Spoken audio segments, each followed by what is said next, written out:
আসসালামু আলাইকুম, সবাই কেমন আছেন? আলহামদুলিল্লাহ, আপনাদের দোয়ায় আমি অনেক ভালো আছি। আজকে আমি বানাবো নারকেল, এই জন্য 3 পিস পাউরুটি নিয়ে নিলাম এবং চারপাশে আমি কেটে নিব। চারপাশটা ফেলে দিব, যেহেতু আমি নারকেল বানাবো আমি শুধু সাদা অংশটা নিব। এক এক করে আমি চারপাশ কেটে নিব।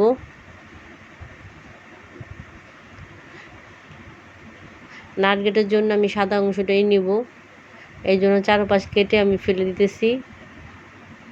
আমার কাটা শেষ। আমি 4 পিস নিয়েছি, 3 পিস নিয়েছি, কারণ আমার আধা কেজির মাংসের মধ্যে আমি 3 পিসই দিব। যে মাংস কেটে ধুয়ে পরিষ্কার করে নিয়েছি, এখানে আধা কেজির মতো মাংস আছে। আমি একে একে সব উপকরণ এখন দিয়ে দিব।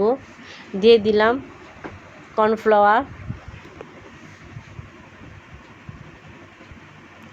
স্বাদ মতো লবণ,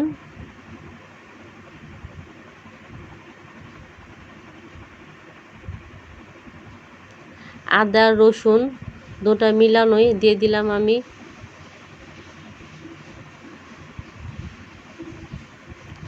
এক চামচ চিনি,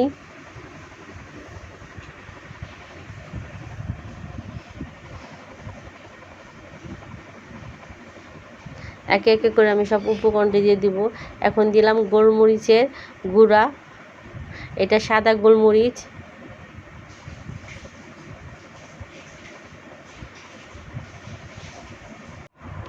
সবগুলো মশলা আমি একে একে দিয়ে দিব। এখন দিলাম তেল, কেউ ঘি ব্যবহার করে, কেউ বাটার ব্যবহার করে, কিন্তু আমি তেলটাই ব্যবহার করলাম। এখন দিয়ে দিব টমেটো সস 1 চামচ। আমি ব্লেন্ড করব বলে তাই ব্লেন্ডারে দিয়ে দিলাম মাংসগুলা। আমার আরও উপকরণ আছে, আমি সেগুলো ব্লেন্ডারের মধ্যে দিয়ে দিব।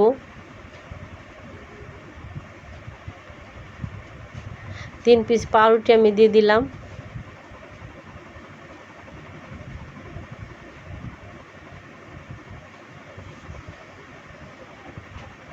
এখন দিয়ে দিলাম লাল মরিচের গুঁড়া। লাল মরিচের গুঁড়োটা আমি একটু কম দিব, যেহেতু আমার বাচ্চা খাবে, কারণ আমি গোলমরিচের গুঁড়োটা যতটুকু লাগে ততটুকু দিয়েছি, এই জন্য লাল মরিচের গুঁড়াটা আমি কম দিলাম।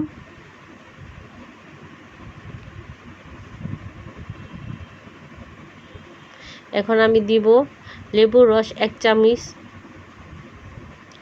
1 চামচ লেবুর রস দিয়ে দিলাম।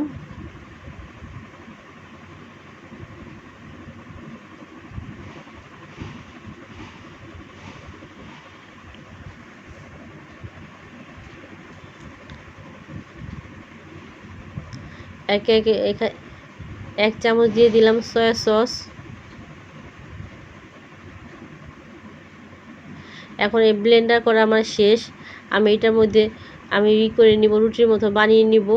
এই জন্য আমি একটু তেল দিয়ে দিলাম, কারণ তেল দিলে তাহলে আর লাগবে না, চিপচিপ ভাব হবে না। আমি ব্লেন্ডার করা শেষ এবং আমি নামিয়ে নিলাম। এখন একটা হাত দিয়ে একটু আমি করে নিব, ডলে নিব।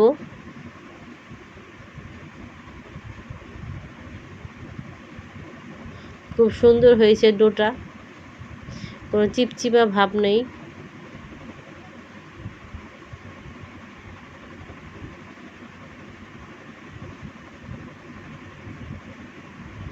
আমি এইভাবে রুটির মতো বেলে নিব।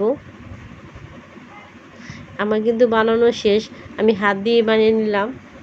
এখন ছুরি দিয়ে আমি সাইজ মতো করে নিব, কাটার পিস করার জন্য ভাগ করে নিতেছি।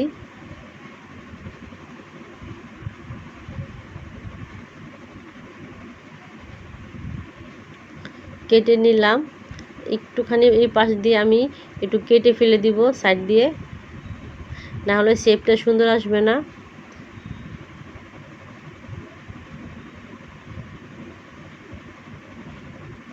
এই যে আমার পিস হয়ে গেল,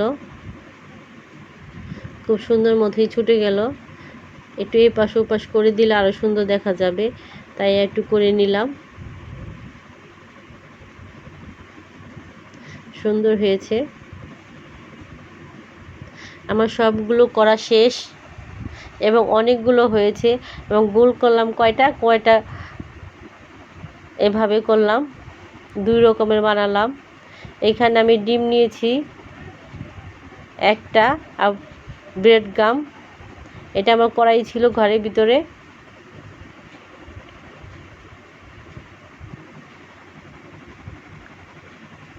মাংসটাকে আমি এখন ডিমের সাথে মিশাবো। এখন আমি এটার সাথে মিশিয়ে নিব।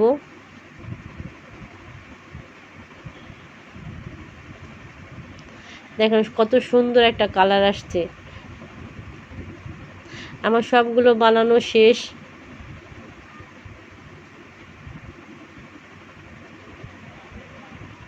আমি এগুলোকে ভেজে নিব। আমি তেল দিয়ে কড়াই বসিয়ে দিলাম এবং ছেড়েও দিলাম। খুব সুন্দর করে ভাজা হচ্ছে এবং একটা ঘ্রাণও আসতেছে।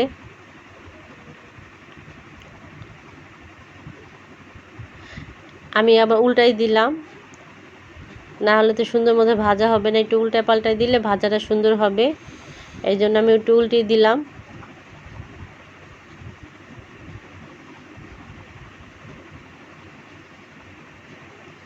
আমার ভাজা শেষ। কত সুন্দর একটা ভাজা হয়েছে, আর দেখতে মনে হয় যে খুব খাস্তা হয়েছে। এভাবে আপনারা বানায় খেতে পারেন বাসায়, এবং বাচ্চাদের টিফিনের জন্য অত্যন্ত প্রয়োজনীয় একটা জিনিস।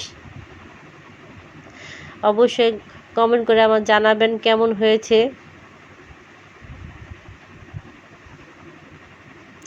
আসসালামু আলাইকুম, সবাইকে অনেক অনেক ধন্যবাদ।